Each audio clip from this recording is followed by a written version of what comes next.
Muy buenas noches. Esta noche este programa se viste de gala. Tenemos con nosotros a un exalto oficial de operaciones de la CIA, que es una leyenda en la agencia. Para que nuestro público tenga una idea, James Lawler fue el jefe del equipo IQ-CAN de la CIA que desmanteló la red de proliferación de armas nucleares más grandes de la historia. En una nota que le escribió el exdirector de la CIA, George Tenet, le dijo que gracias a él, a Jim y a su equipo, la agencia tuvo uno de los logros de inteligencia más espectaculares de toda su historia. Bienvenido, James Lawler. It's a great privilege for us, Jim, to have you here tonight. You are a real legend at the CIA. Thank you for your service, sir. Thank you very much for those kind words. I appreciate it. Let me begin with the first question. Your third novel has just been released, and like the previous two, it has already become a bestseller. The Traitor's Tale is like the others, a spy novel with the added appeal for our viewers that one of its main characters echoes the spy Ana Belén Montes. Please give our viewers a synopsis of your new novel. I'll try to do my best without giving away the plot completely. I don't want to spoil it for the readers, but okay. In essence, it's a story about a very distinguished CIA operations officer who is accused of espionage, and he finds that a lot of his friends start treating him as if he has leprosy or a dread disease, and only one or two friends stick with him. And he knows he's innocent. And finally, he's exonerated when they find the real spy at CIA. But there is a particular person, Regina Rojas, who, as you said, is loosely based on Ana Montes, who is a senior FBI counterespionage specialist. And she pursues him, even though he's been exonerated. She continues to think that he's guilty, or at least say that he's guilty, and he finds himself being persecuted by these people. And he ultimately confides with his boss, who is the chief of CIA's counterintelligence, and his boss says, okay, here's what I want you to do, Ambrose. His name is Ambrose Knight. He says, Ambrose, I want you to volunteer to the Russians. And of course, Ambrose is taken aback, saying, you want me to do what? He said, yes, I want you to volunteer to the Russians, and we are going to run a double agent operation and smoke out the real spy who is revealing all of our sources to the Kremlin.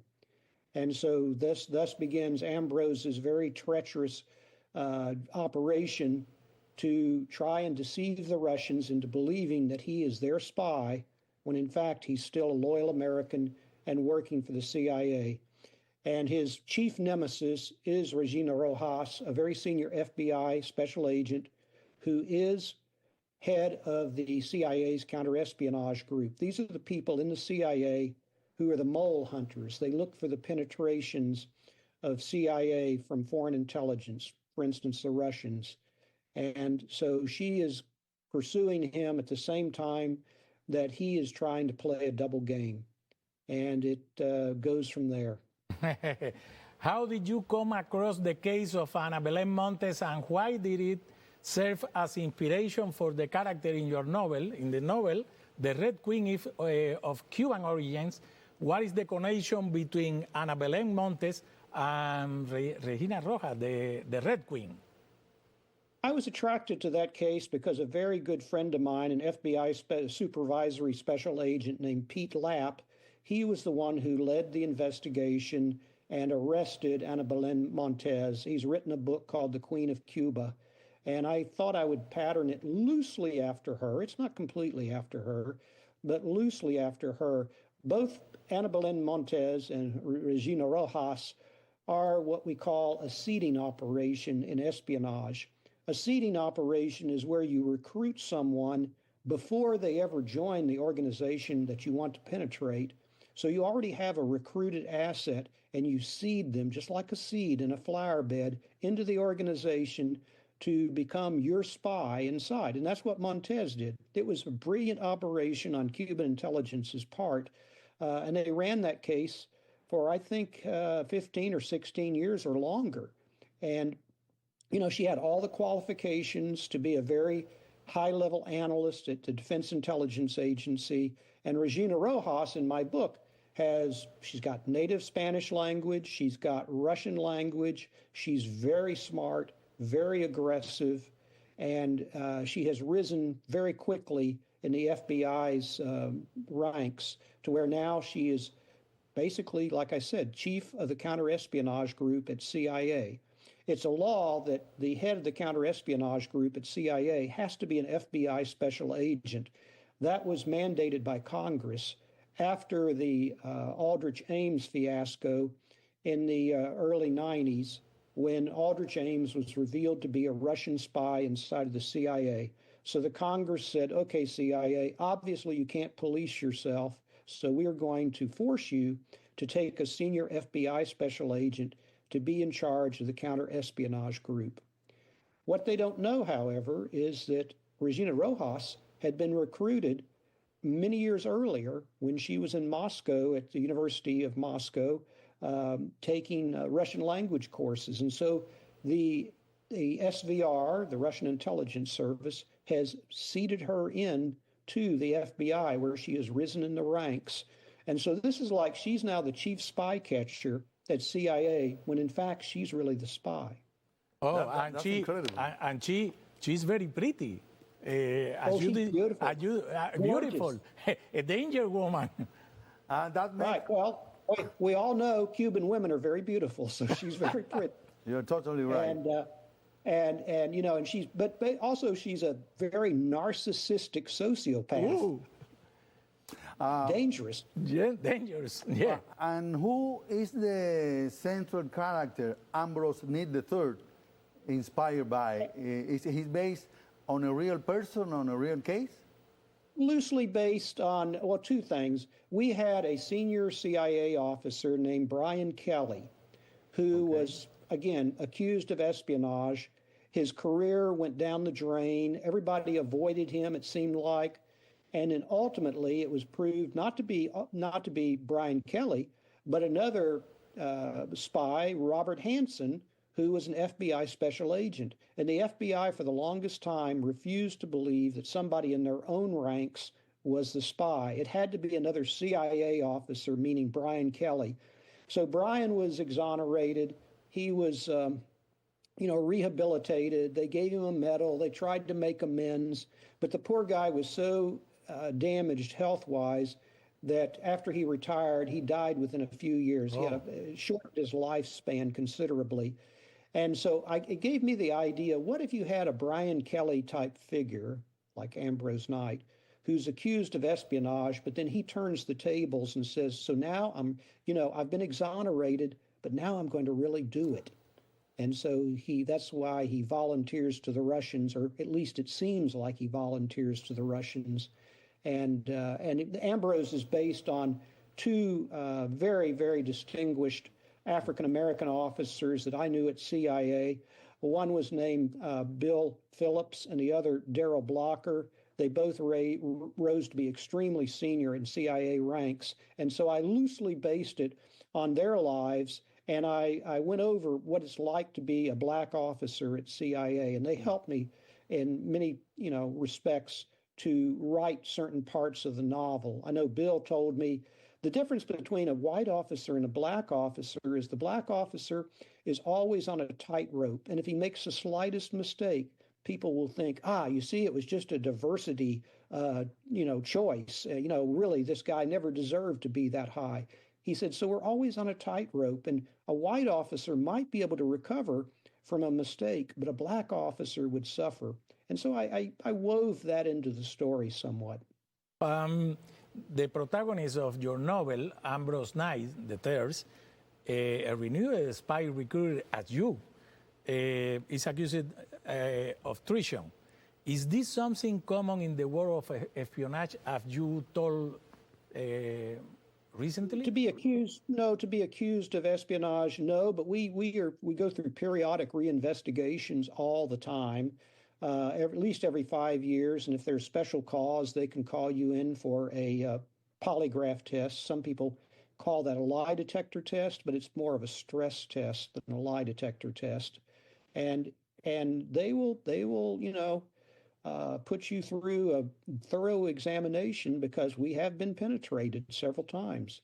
And, I have to admit that the Russians are good, the Cubans are good. In fact, as far as I'm concerned, the Cuban intelligence service, for its size, is one of the best in the world. They're extremely focused. Oh, They really are focused. I mean, you may hate them, but you've got to respect them. Yeah, we hate them. We hate them. Yeah, and we have heard that. We have heard that a lot of times. Mr. Lawler, or can I call you James? Jim. Or Jim. Please call me Jim. Jim, okay, Jim. I think we need some time for the commercial, so would you please wait for us? Sure. A little break. Thank you. Jim, thank you for staying with us. Next question. You begin your novel with the following quote from Julius Caesar. I love treason, but hate a traitor. How can someone love one of the core elements of espionage and yet hate the person who carries it out? Espionage is an art or practice where loyalty and betrayal coexist 24/7. Is that right?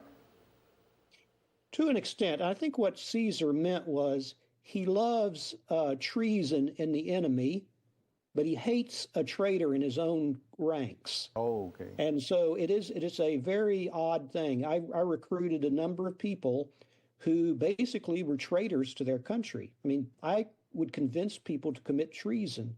And yet, once they joined my team, then, I had to respect them and I had to protect them. You would go out of business if you don't protect the people you recruit. And so I think what Caesar meant there, he says, I love treason. He loves treason in the enemy, but he hates a traitor in his own ranks. And it becomes very, very painful. I was betrayed by a colleague of mine who joined the organization about the same time I did. His name was Ed Howard. And Ed Howard had a lot of very painful personal issues. He was a drug user. He actually confessed to stealing money out of a woman's purse on an airplane. He had a lot of suitability issues. And so ultimately he was fired. And he defected to Moscow. He volunteered to the KGB, the Russian KGB, and he defected to Moscow. And it's thought that he probably was the person who identified Alfred Tolkachev, who was the billion-dollar spy in Moscow and who was ultimately executed. So when I was overseas on a foreign post, and I was in one post and I was going to another station, and they always do a routine counterintelligence investigation of you to see what exposures have you had before so that the receiving station knows who you've been exposed to. Well, I got a copy of that message from headquarters, and it read simply, betrayed by the traitor Ed Howard. Oh. How would you like to have one of your friends, and that guy, he was the one who betrayed you to the KGB?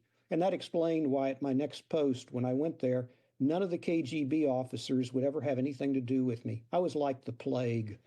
So, did that prepare you to watch out any other colleague, any other person that you will like, let me think about it, let me try to go through him or her in order to find out? Well, it's a great question. I mean, you always, you would be very suspicious if a colleague suddenly was interested in your case and they had no business being interested in it, or if they were trying to get information from you to which they had no need to know. So we try to protect our sources. For instance, protecting our sources is our top priority. If one of my colleagues was trying to find out the name of my source or who my source worked for, exactly where they were, in the service that I'd recruited, I'd be very suspicious, and I would have to go to counter-espionage group and say, you know, I hope I'm wrong, but I think that this guy, my friend, I think he may be working for the other side. Wow. On the same line, in the novel, you mentioned a novel of Lewis Carroll. You say that also, in order to recruit a spy, the recruit must be in the receiving mode, not transmitting mode. How so? Could you please elaborate on that for our viewers? You don't recruit people when you're talking. You recruit people when you're listening.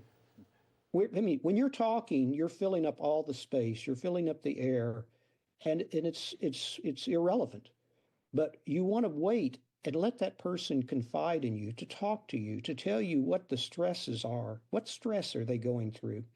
I had an asset who worked for me, one of my covert assets I'd recruited, and she said one time, Jim, when I'm listening to you, you know, it's like my brain is in a warm waterbed. Your voice is soothing, and I can tell you anything and everything.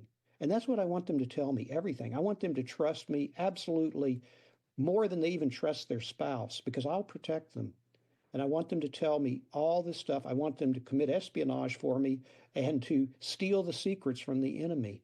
And so you don't recruit people when you're talking. You recruit people when you're listening. Oh, good. That's good. That's good. Yeah. And why do they call you Mad Dog in the CIA? What is the story about it? Yeah. I'll tell you the short version. I was in Paris, and I'm a long distance runner. I've been a long distance runner for a long time, since well before I joined the CIA. But I would go running in the mornings in Paris in the big park, the Bois de Boulogne. And one morning I was running in the park, and I passed a German Shepherd dog. And I got about 10 yards past the dog when I felt the most horrible pain in my right leg. And it was because this dog had chased me and had my right leg in his jaws. And a German Shepherd has one of the most powerful bites of all dogs. So I pulled my leg, bleeding profusely, out of his jaws, tried to run, but of course you cannot outrun a dog. And so I saw a big branch on the ground. I picked up the branch, and I hit the dog, and he went, yelping off. And I struggled home, bleeding a lot. I told my wife to get the children to where they couldn't see all the blood that I was bleeding. And anyways, I patched myself up, and I went into the embassy, and they gave me a tetanus shot. And then they said, Jim, that dog was acting so erratically because he didn't growl or bark or anything. He just attacked you. It's probably rabid. He's got rabies. But fortunately, in Paris is the Pasteur Institute, where they developed the vaccine against rabies. So they urged me to go to the Pasteur Institute and get the rabies shots. Now, I'd always heard that rabies shots consist of 21 shots in the stomach or in the belly. And I was fearful of that, but I went. Well, I arrived there. The doctor at the Pasteur Institute was very kind. And he said, no, Mr. Lawler, we have a new vaccine. We're going to give you one in the right arm, one in the left arm today. A week from now, you'll come back and get one in the right arm. And a week after that, another in the left arm. And if you do that, you will be vaccinated against rabies for more than a year. And if you do that within 30 days, you'll be fine, even though that dog had the rabies. But if you don't do it, you will go progressively mad, and you will die, surely. Nobody, I think there's been one person in history who has ever survived a rabid animal. So, faced with that choice, of course, I got the shots. But at the same time, I had been having some issues, shall we call them, with some of my folks back at CIA headquarters. We were having some contentious operational discussions, and I was really angry. So I made a list of all the people who I was going to bite if I got rabies. So that's how my nickname was born. My dog. And maybe I'm curious, the Russians send you the German Shepherd? Well, probably either the Russians or the Cubans. Or the Cubans, yes. In Paris, what year was? That was in 1989. Oh. And are you okay now? Rabies went. But I still, every time I see a German Shepherd, I still get nervous. I do. I mean, you can't imagine that pain when that dog, I mean, really, German Shepherds have the most powerful bite of any canine. And it was horrible, but no, I'm okay. Maybe it was Putin. This is a long question. I think we have a short time now, but let me ask you anyway. In the CIA, your name is etched as a legend for many operations that you carry out. Among them, the takedown of the most dangerous nuclear proliferation network. Is that right? And AQ Cans is the name. You led that team. That was in 2004. And then the CIA director, George Tenet, said, what you and your team have achieved will rank up as one of the most spectacular intelligence accomplishments in the history of the CIA. Is there any follow-up to that accomplishment that you would like to share today? Well, I would like first to say that it wasn't just me. I had a fantastic team, and my deputy on that team is a Cuban American named Joe Perez. Joe Perez was a veteran of the Bay of Pigs. He flew a B-26, went on at least 25 bombing missions, was shot down by a Castro Cuban force pilot, rescued by the U.S. Navy, and Joe later joined the U.S. Navy and served 2 very distinguished combat tours in Vietnam. He then joined CIA. He became my deputy for the entire time that we were running that operation. He's one of the bravest men I know. And so I want to make sure that we give credit to Joe Perez and my team for what happened there. A few years after we dismantled the AQ-CON network and took it down, they were trying to supply Libya with nuclear weapons. And you may recall that in the year 2011, Muammar Gaddafi, the head of Libya, the dictator, he was overthrown by his people. Well, we had basically dismantled the Libyan nuclear program in the year 2004. And an analyst from CIA once said to me, Jim, you know, if you had not done that, if you and your team had not taken those weapons from Libya back when you did, he would have probably used those weapons against his own people. Of course. And I thought, you know, that's right. And those weapons were capable of killing 150, 160,000 people. Wow. Jim, with your permission, let's go to another break, and we'll be right back with you. Please wait for us. Thank you, Jim. How does a fiction writer, you right now, who was a senior CIA officer, manage to tell a story without revealing real and classified information? How can you do that? Excellent question. Well, when you join the CIA, you sign a commitment that says that if you write anything ever again in your life about the CIA, whether it's nonfiction or fiction, you have to submit it to a publication review board to see if you have any classified information in there or not. And so you send the publication to the CIA, and then they come back to you within a certain period of time. And if they have found something that they consider to be classified, then you do have a right to appeal, but most of the time you just have to take it out. So they go through to make sure that you didn't slip up and say something classified, even in a fictional context. So my first novel, which was the title was Living Lies, it took them a whole year to clear that one because it involved not just CIA, but FBI and Department of Energy.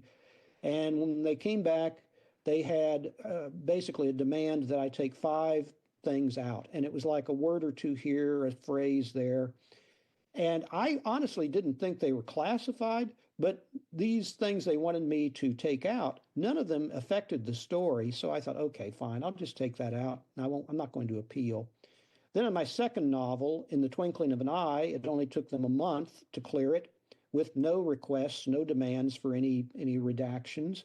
And then The Traitor's Tale only took 2 weeks. I was stunned. It only took 2 weeks. And again, no demands for redactions. So obviously, I guess because I didn't irritate them the first time, they decided to be reasonable with me. But you have to submit anything about the CIA or intelligence operations to them so that they can then judge whether you have included classified material or not. So that's how I'm able to write this.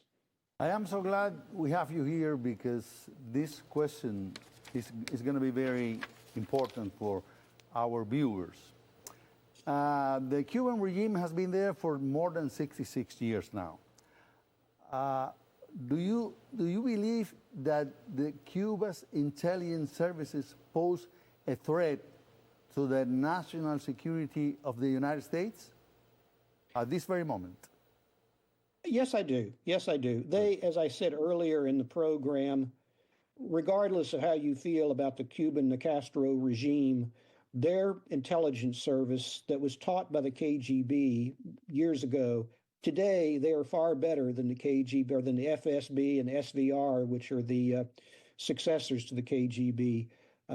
These people are very bright. They're very patient.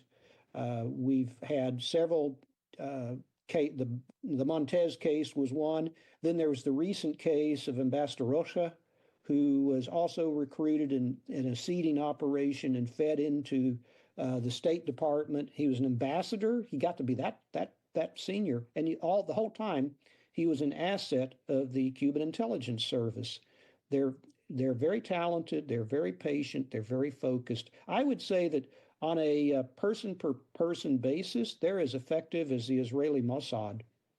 They are to be respected. You don't do yourself any favors by just demonizing these people and pretending that they're irrelevant, because they are relevant and they are very good at what they do. It was like the East German intelligence service was extremely good. You may hate communism, you may hate the East German government, but you've got to respect how good they are. I mean, and be aware of that. Do you think at this point that the USA counter-espionage or counter-intelligence service underestimate the Cuban threat? Do you think that? I don't know. I don't think they underestimate it. It's just that we need more good counter-espionage officers, and the FBI doesn't have enough people to. We work hand in hand with the FBI on domestic espionage cases, and they simply don't have enough people to cover everything. When the Cubans are very good, the Russians are very good, the Chinese are very good. It's a scary situation, and I don't want to blow it up more than it is, but it's something to be aware of. Absolutely, the Castro government hates us, and they're going to do everything they can to upset us and try and penetrate us. You mentioned Russia, you mentioned China. Are you think that Russia and China are right now allies, competitors, or rival when it comes to espionage? What do you think about it? I think they pretend to be allies with each other, but I don't think the Russians trust the Chinese, or the Chinese, I'm sure, don't trust the Russians. They are cautious allies. Let me put it that way, very cautious allies. And I doubt that there are many joint operations where, we run, of course, joint operations with our allies, with for instance, the British, the Australians, a lot of the NATO countries. We Canadians, we run joint operations, and we have certain rules against recruiting people who are our allies. But I'm sure the Russians and the Chinese are running operations against each other at the same time that they are trying to make nice.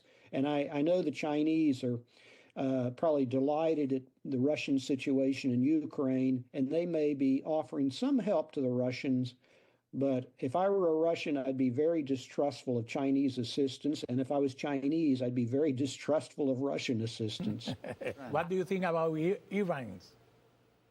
I think Iran, I go into that in my first book, Living Lies. Yeah. I think that it's very possible that Iran, even though may come to the negotiating table, we were talking to them now, I think that there's always a very distinct possibility that they will still have a covert nuclear weapons program. I hope I'm wrong, but I think that there's a real chance that they will have a covert program.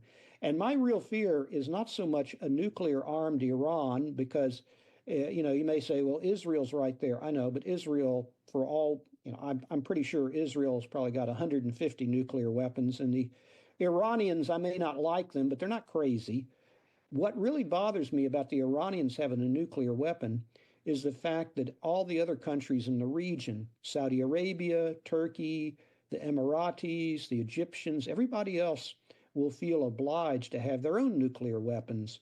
And when you have that many countries in a place like the Middle East that has nuclear weapons, the chances that there will be an exchange of nuclear weapons goes up huge, just a huge amount. I know that Miguel is going to hate me for this question because this is something that he is been researching about for a long time now, Havana Syndrome.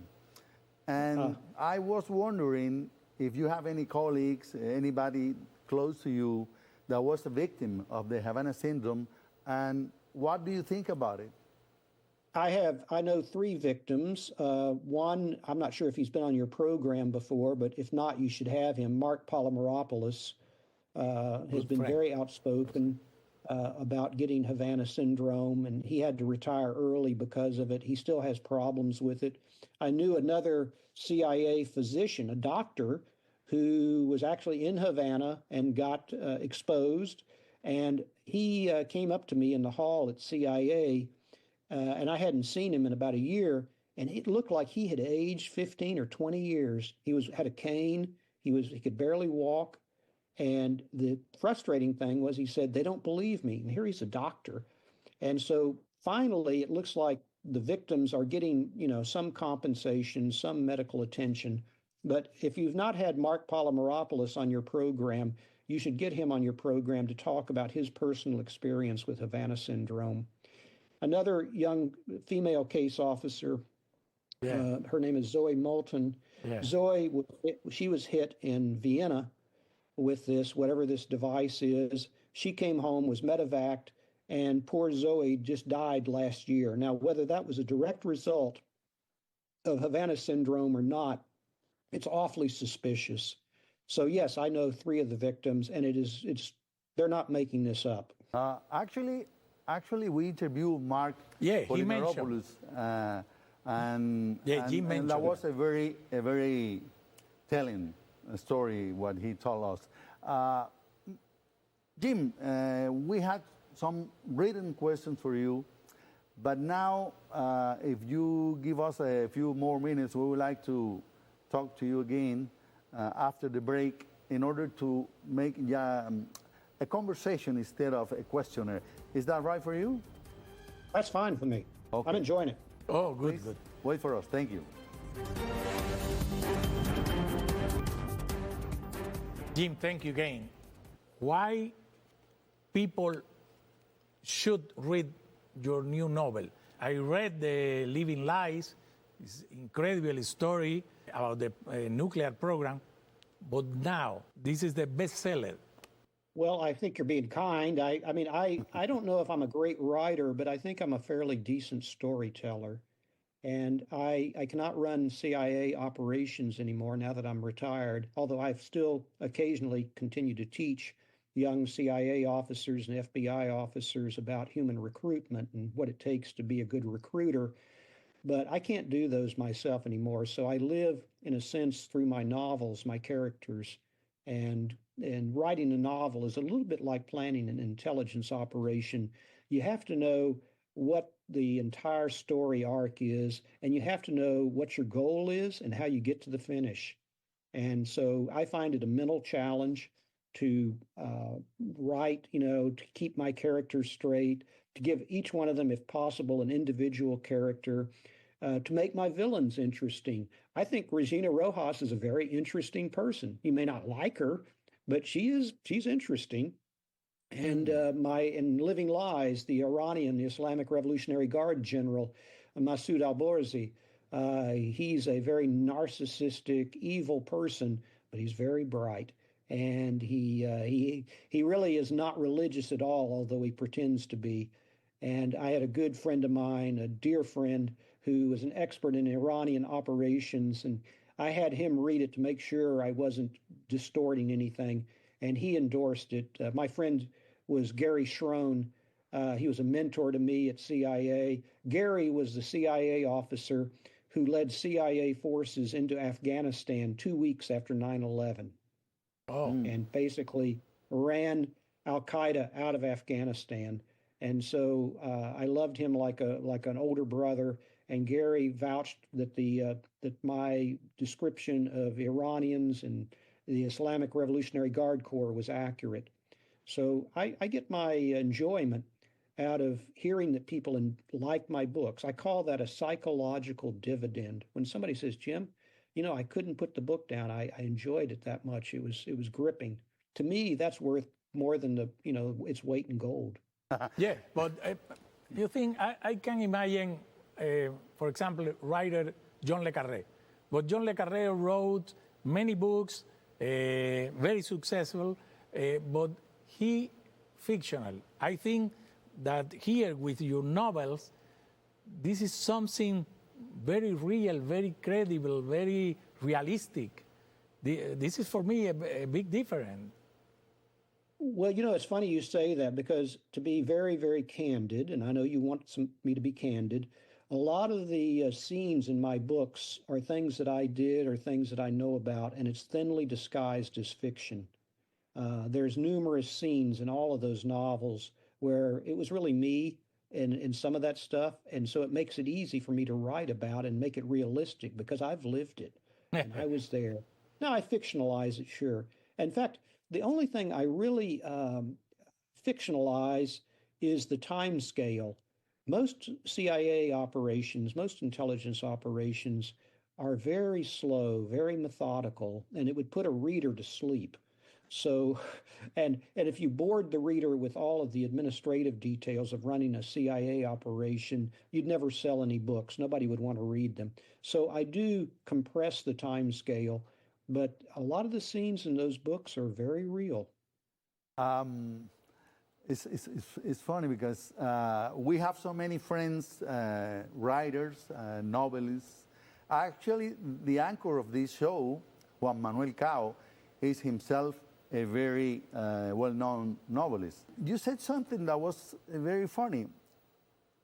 Writing is like planning an intelligence operation. So, would you say that not only for you as a former CIA agent, for any novelist, it will be something like that? Well, they may analogize it to something else. I mean, for instance, the closest parallel to a CIA case officer would be a journalist. I mean, in a sense, I was a journalist who had to go out and recruit sources, but I would have secret sources and in a very small audience to read the story that I was obtaining. We use different methods, of course, than journalists. For one thing, journalists, they may say they recruit a source, but most respectful journalists don't pay their sources. We do pay our sources. We look for stresses in people's lives. I have often told my students that I never once recruited a happy person. You don't recruit happy people. Oh. You recruit unhappy people who are very stressed and frequently who have a revenge motivation in mind. That's how they are able to psychologically balance the fact that they're committing treason, they're committing espionage, they're betraying their country. And you think, well, how could they do that? It's because if they've been mistreated, they feel like they've been betrayed first, and they're just evening the score.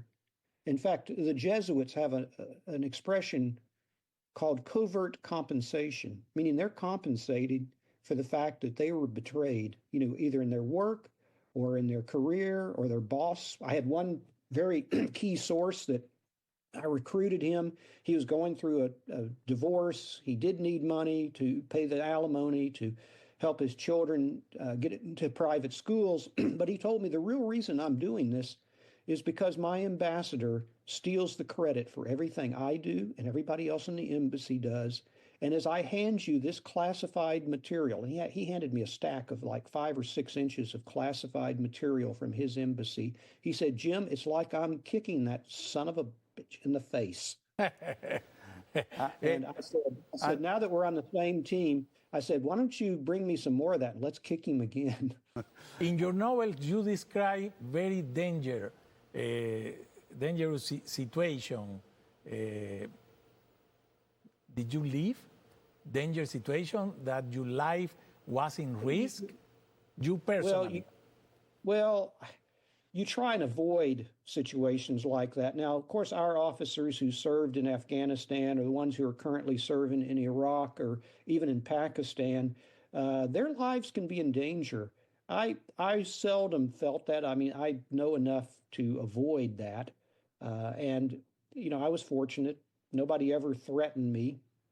And so typically intelligence services are not out to kill each other, typically. So now terrorist groups, that's different. Or maybe some rogue regimes like the Iranian regime, they might.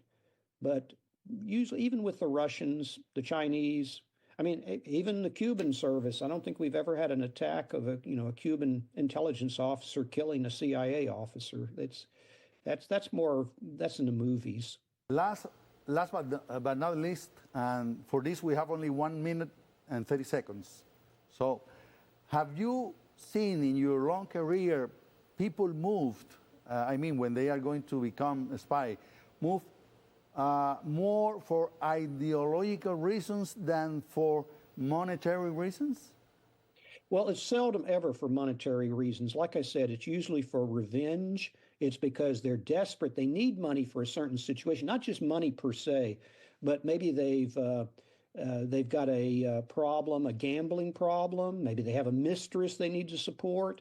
So they need the money for that. Occasionally you could recruit somebody for ideological reasons. And you always let them say that it's for an ideological reason because it sounds much more noble than the fact that they're getting money to support a mistress or some other reason like that.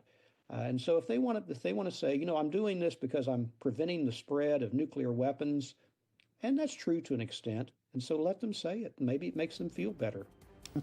Jim,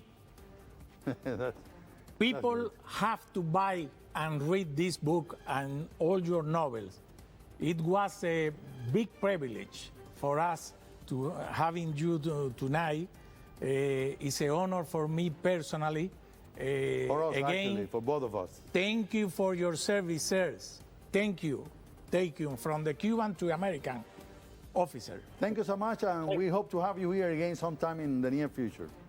I'd love to do it. You guys were great questions, and I very much enjoyed it, and I hope your audience does too. We too. Thank you so much. Have a good night.